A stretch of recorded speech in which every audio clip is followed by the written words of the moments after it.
Rohit, if you could give us a sense of the kind of voter turnout. What's the voter turnout when it comes to the United States? And we know that was really one of the key issues for both the Democrats and the Republicans, considering all surveys showed more or less a neck-and-neck fight. So they really hoped for a good voter turnout so they could really take mileage of those last voters. What's the voter turnout?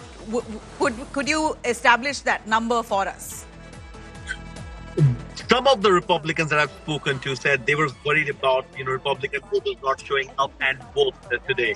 But when I was at the election center this morning and I was speaking to a lot of people and I witnessed with my own eyes, even in the blue states, there were a lot of Republican voters. And I was just talking about New York, where, he's gotten the highest vote since Reagan.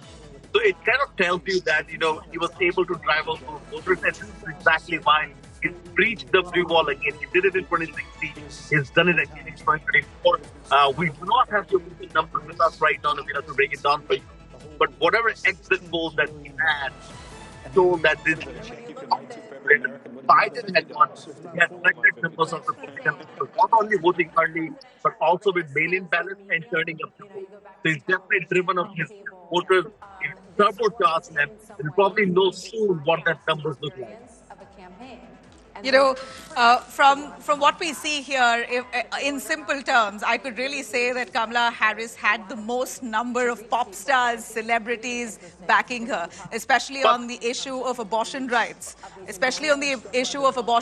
It appears that Kamala Harris got overwhelming support. And at one point, I personally believed with this kind of star support that Kamala Harris holds, it's very likely that she will win. What do you think has turned around here? Nabila, all these celebs live in the state of California. They do have following across the U.S., but Americans honestly do not, they don't worship them like gods. I know there are certain, countries where people and celebrities and they will take it very seriously.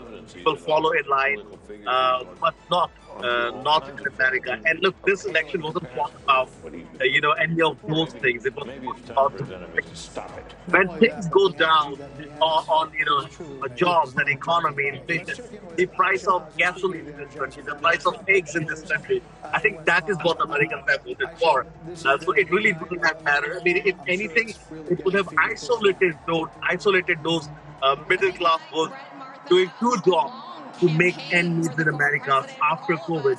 So yes, those endorsements do matter, but not that they can swing vote in substitution election when economy is at stake. Absolutely. So clearly inflation, the most primary reason there for Americans as they came out to vote, while Kamala Harris batted for basic freedom, for women's rights, etc. Trump there speaking on the economy, on infiltration, illegal immigration by and large.